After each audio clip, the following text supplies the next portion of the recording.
judge, huh? So less likely a robbery gone bad, more likely a judge-specific beef. And it's pretty wild. I mean, it feels like the Wild West, you know. That's what's kind of awesome about the 70s. You see, and that's one thing with this show, whether it's the oil crisis, Reagan coming into power, back from Vietnam, it was a mess. And I think you put this story in the middle of that, and there's your season 2 of Fargo.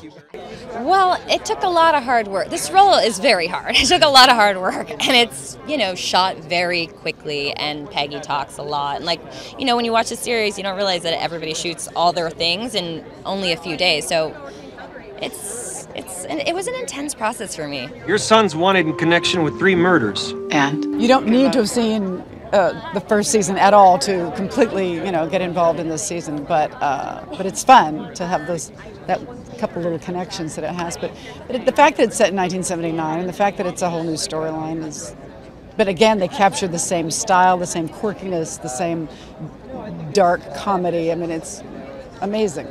Well, you know, I like to say that the first bad idea was making the show in the first place, and then the second bad idea, once it worked, was throwing it all out and starting again. So, but there's a kind of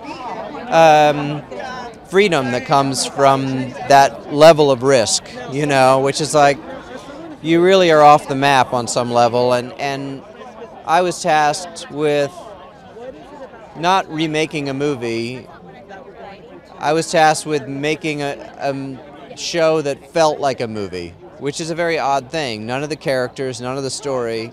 And so it just became a kind of instinctual sense of what feels like Fargo. And so then to go back and start again with a new story, that was a real challenge. And the idea that Joel and Ethan Coen never make the same movie twice, so why should we? Isn't that a minor miracle? That 2 men could stand on a lonely road and talk, while all around them, people were losing their minds.